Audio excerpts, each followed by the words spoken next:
With his fate now in the hands of the jury, all George Zimmerman can do is watch and wait. Your duty is to determine if George Zimmerman has been proven guilty or not in accord with the law. And the trending topic has been the Zimmerman verdict. Your tweets and posts just ahead. We've had conversations with Russian officials at a variety of high levels. Edward Snowden is finally coming out of hiding, and he's looking for a brand new home, right where he's been all along, in Russia. You're just in time. It's your source for in-depth news and discussion. Bounce News at 7 starts right now. You're watching Bounce TV News at 7.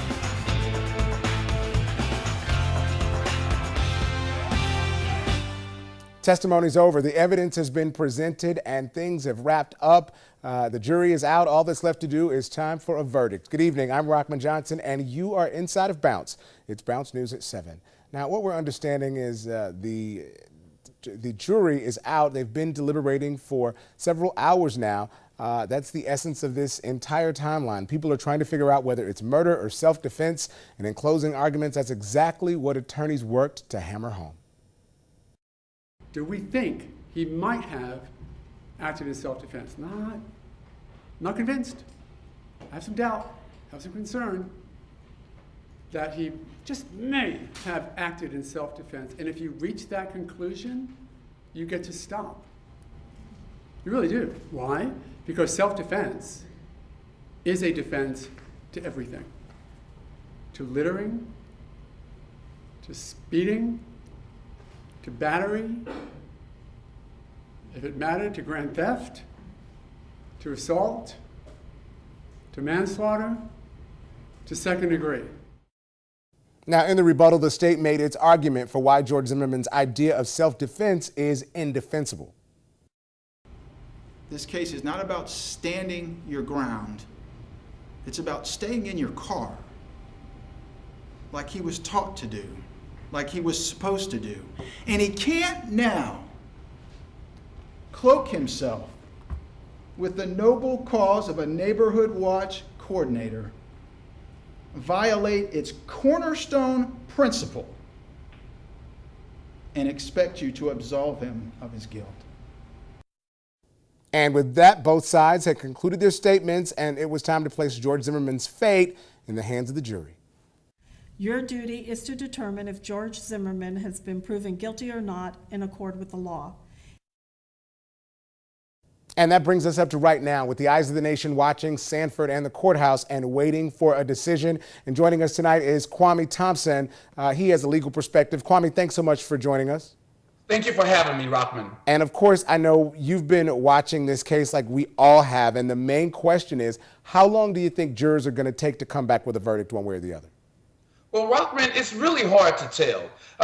Juries have really deliberated in cases like this from 4 hours all the way up until 20 days. So no one really knows how long it's going to take. Now, one thing that is different in this courtroom, we have 6 jurors as opposed to the normal juror number of 12 that we usually see in other jurisdictions. And Kwame, explain that. Why is it that in this case there's 6 jurors instead of the regular 12? Well, in this jurisdiction, a jury of 6 is allowable. And I have also had jurors, jury panels where there's been 6 jurors. Now, some may argue that you may have a deliberation that may take a less amount of time because of that. Now, does that matter? Do you think that it is a disservice to have less jurors on a jury panel? No, not at all. The law allows in these types of cases to have 6 jurors, and I think that the 6 jurors will still uphold the law. Now, of course, you know, the million-dollar question, which I'm going to wait to ask you at the end. I'm going to tell you now, I want to know what you think the outcome of the case is going to be. But I talked to a friend of yours who is part of the legal team for the Trayvon Martin family, and Natalie Jackson. And Natalie and I talked the other night, and she said she was horrified by some of the things that the defense presented to try to incriminate Trayvon Martin. How do you feel about the way the defense presented its case? I believe that one of the defense attack of his friend, Mrs. Rachel Jean Till, I think was very disrespectful. And I don't think that the judge should have allowed the fact that Trayvon Martin had marijuana in his body, because it was such a minute amount that all of the professionals have stated that it would not have affected his mindset. With that said, I believe that the defense is going to have a hard burden to prove, well, actually to disprove, because the burden, of course, is on the prosecution.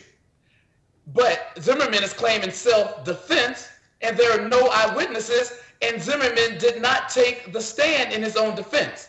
Let me ask you this. It's the million-dollar question. I know we'll be going in on the show. You usually join me online for conversation, so please do that after the show. But the question is, Kwame, who'll win it? Prosecution or defense? What's the charge going to be, and who's going to win?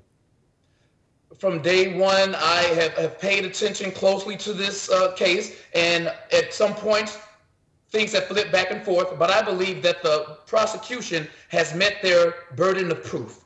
And the jurors should come back, in your estimation? I believe that we'll see an answer within 15 hours. 15 hours. We'll look forward to Yes. it, and we'll look for your conversation online. Thank you so much, Kwame. Thank you. Again, our friend and legal analyst Kwame Thompson joining us from Atlanta.